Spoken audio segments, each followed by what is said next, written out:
Welcome to SPCYT. Yes, that is right. I am back with a theory video. I haven't posted this type of video in a while due to work and school and other stuff. But when I have free time, I usually find myself on YouTube. And when I'm feeling really good, I'll go to one of the darkest corners of YouTube called DHMIS, or as it's more commonly known, name, Don't Hug Me, I'm Scared. DHMIS is a YouTube sensation where the concept is basically Hell's version of Sesame Street. In the show, there are three main characters, each representing a puppet type in Sesame Street. The red guy is basically the monster puppet like Elmo or Cookie Monster. The duck is the animal puppet like Big Bird and Kermit. And the yellow guy is the humanoid puppet like Bert and Ernie. In each episode, it begins like a typical preschool show. The main characters find something new or ask a question, and the following response is an inanimate object comes to life and teaches the character about the main subject, but it takes a dark turn at the end of every episode. For example, episode 3, the yellow guy is being taught about love, and at the end, he almost joins a cult.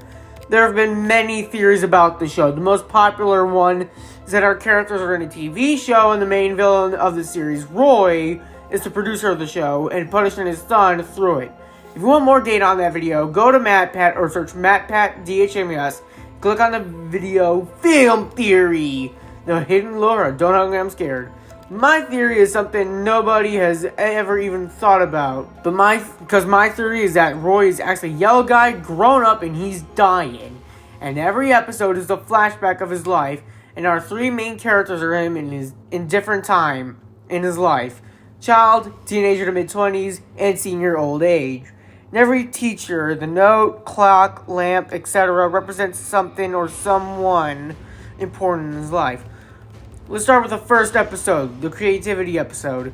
In the first episode, we're going to Roy's earliest memory of his life. Way through the flashback, things start to get weird for some reason, but more on that later. And during the weird part, we see the characters do childlike things, but really bloody. One part, we see the duck cutting a cake and the yellow and red guy clapping, which makes me believe that the first episode is Roy's birthday. When you go to a child's birthday party, you usually see stuff like arts and crafts, silly dancing, and cake and funny music in the background. That sounds like a child just screwing with a piano. And all that stuff happens in the episode.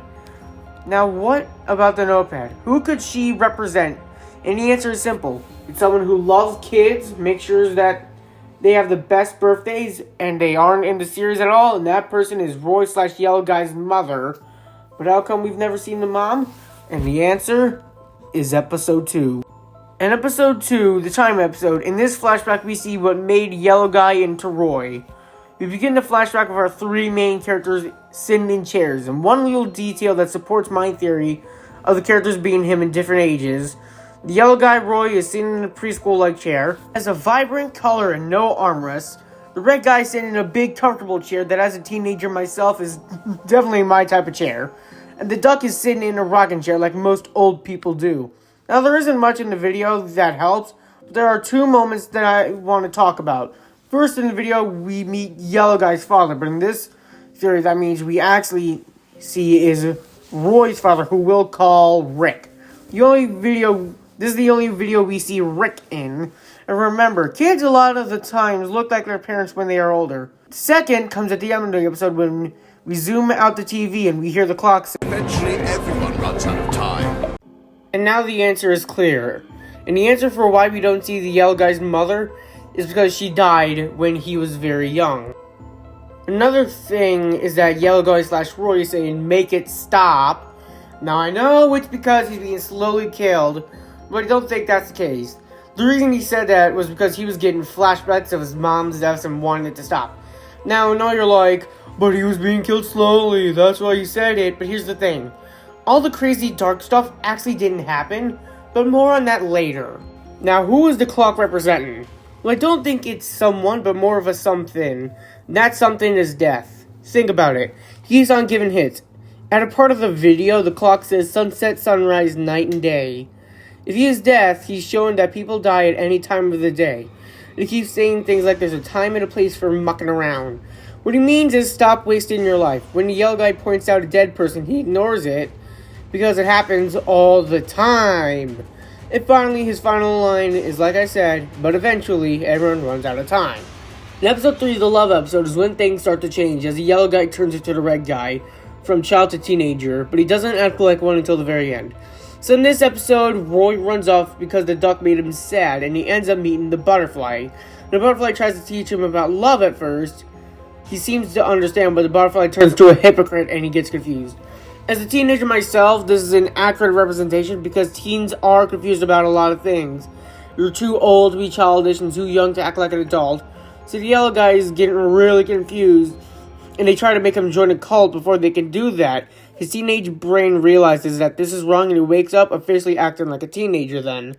Now what could the cult of Malcolm represent? Let's check what we have so far. A group of people will worship a certain person.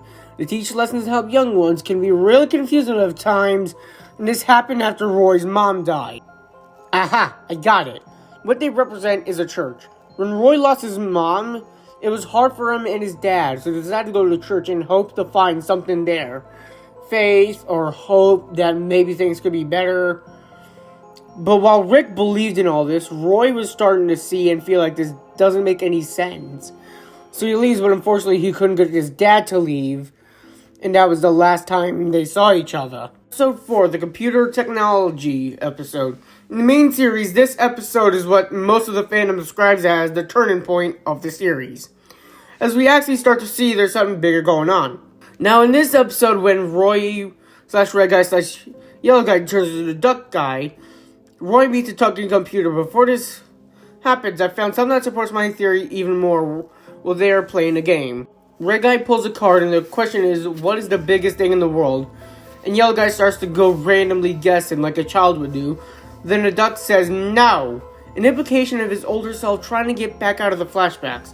Now how does red guy turn into the duck? Well, it's actually quite simple. During the episode, the computer is spitting facts at the facts. When you look at the room, there's a number chart that goes to 50, but all the numbers are out of place. I feel this is the part where Roy dips into madness, because in episode 2, when Roy introduces Rick, his dad, is watching porn. My dad is a computer. Which is something very common for teenagers, especially those who are teens, which would fit for Red Guy, because of him representing teenage years. And in the episode, while Yellow Guy and Duck are on the computer, Red Guy / Roy is just sitting there watching. As years go by, he starts to age. So I believe at one point at around his 60s, all the porn, drama, trauma he has, PTSD, he finally snaps and leaves this porn lazy life. But unfortunately, just as he does, he starts to die, which is represented by when the red guy's head explodes, he quickly says, Wait, what? Now as to what the computer could represent, I think we already said it, and it's porn addiction, because of how quickly everyone is attracted to it, and how they never want to leave it, but the red guy, because now Roy's teenage self finally sees that this is an illusion, and why he's not in the next episode. Now, as I said earlier, all the crazy things that happen in the episode aren't actually happening. Well, now you're going to find out. It's one of the saddest and craziest endings ever to a DHMIS theory. In episode 5, the food episode, is where shit gets really crazy now. In the episode, Rory's teenage self / red guy isn't there anymore, but more on that later.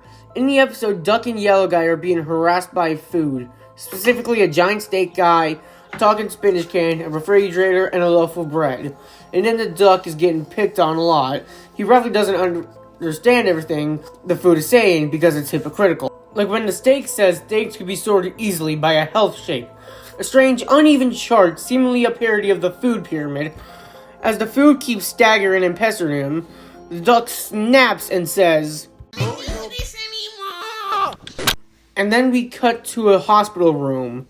And now, my dear viewers, is where we find the dark truth about why the things we see here are fake. The oil, the cake of organs, everyone slowly aging painfully. The color Malcolm, the computer brainwashing them, the sketchbook, the clock, the butterfly, the computer, the steak, the spinach can, the bread, the refrigerator, the lamp are all fake. Let's take a look at the episode again, and the series up until this point. Roy has PTSD from his mom dying, his miserable life, half of his life wasted on watching porn, and in episode 5, he is being taught by food. Let's observe the teachers we have seen at this point, and name the actions they are used for. A notepad is used for writing stuff down. A clock tells the time. A cult/church helps to try and guide you to the perfect afterlife. A computer tells you data, and you consume food. Now, the first four are used for his death in metaphor and literal. The notepad is being used by a doctor to write down the symptoms and see if he's recovering. A clock is meaning that his time is coming to die. A church is actually a group of doctors trying to help him.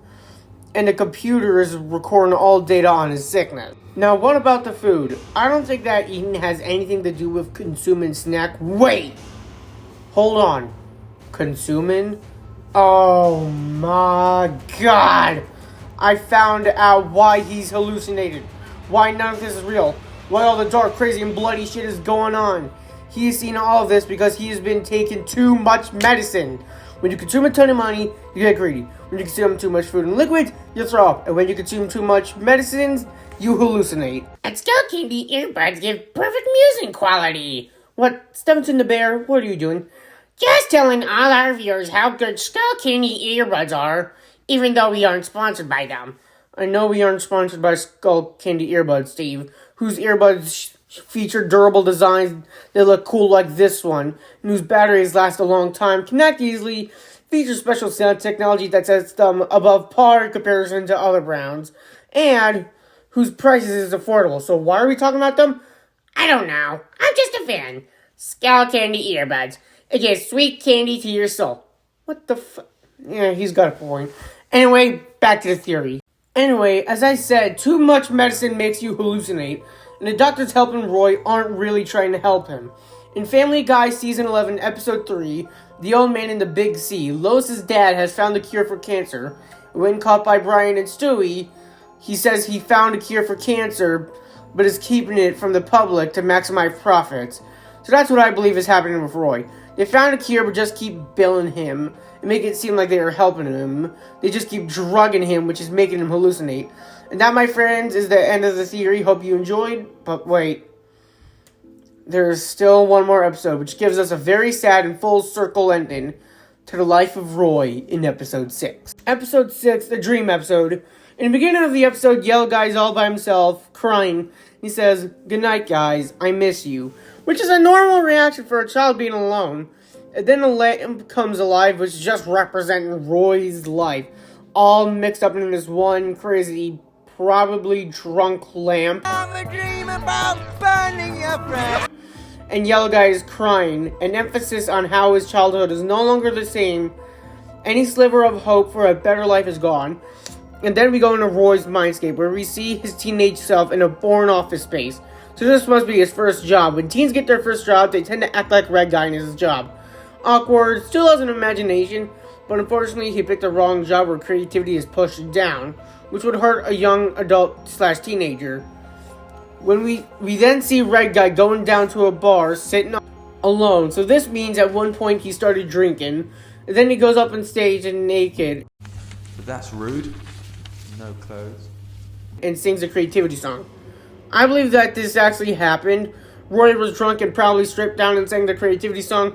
Reverend who worked there started booing at him, saying it wasn't good. While writing the script for the theory, I realized that Yellow Guy, Red Guy, and Doug Guy each had a type of trauma.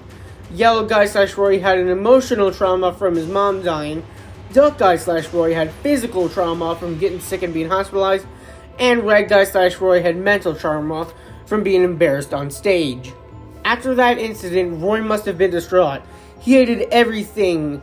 His life is horrible. His mom died. He left his dad, who was corrupted by a church, got a boring job which hated creativity, embarrassed himself on stage drunk, and spent half his life being lazy and watching porn.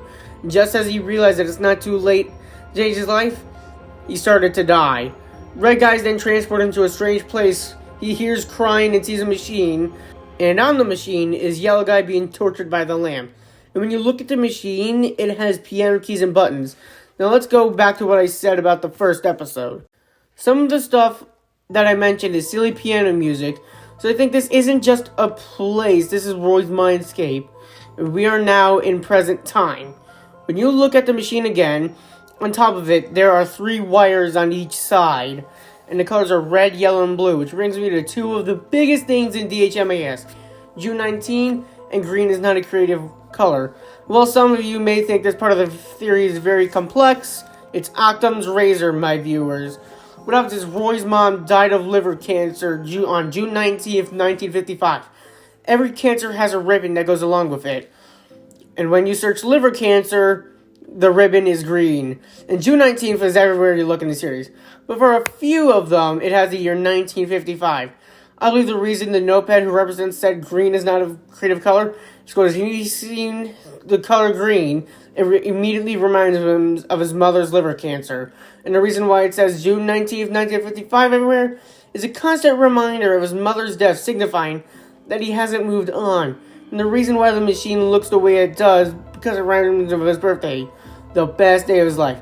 Now for the next part of the series. I'm going to take a shot in the dark and say it was Roy's 8th birthday, and his mom died a few months later. So here's our timeline so far. 1947, Roy is born. 1955, Roy turns 8. 1955, Roy's mother dies. 1955, Roy and Rick go to a church to find answers. 1961, Roy leaves his father. 1961, Roy gets an office job. 1964, Roy watches porn. 1968, Roy gets drunk and sings a creativity song naked in front of his workers. 2010, Roy quits his porn watching life. 2010, Roy starts to die a slow death and is hospitalized. 2010, Roy is prescription medicine and drugs. 2011, Roy starts to die. And in 2017, Roy dies. And then Red Guy starts to touch the machine, which spawns a bunch of different teachers. This is probably meaning that he is being drugged at that moment. And as Red Guy does all that, we finally see present-day Roy, all sick and reaching out to him. In the series, he's trying to stop him, but it's actually for a good reason, but a sad ending. As you can imagine, when a teenager / young adult goes through all of that, it leaves them with some thoughts. Suicidal thoughts. I believe that Red Guy / Teenage Roy was suicidal and uses porn to get out of it.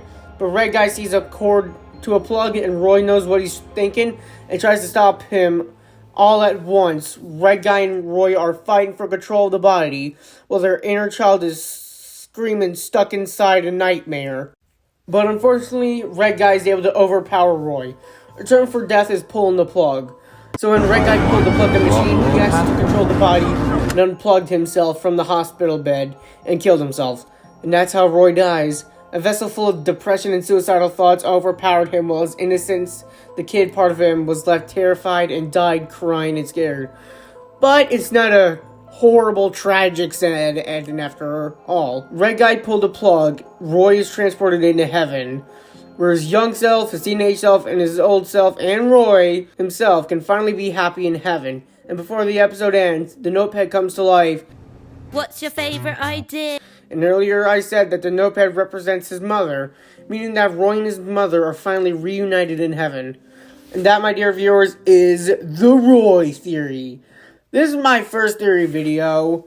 It took me a while to find everything and put the pieces together, and I found so much evidence that the script for this video is 3,578 words long. Jesus Christ. And if you like this video, please subscribe. We do more than just theories here on SPCYT. Because the reason why it's called SPCYT is because it is an acronym and it stands for Sports Predictions and Cartoon YouTube Theories. So, if you want more quality videos and sheer entertainment, hit that subscribe button. Thank you for watching and see you next time.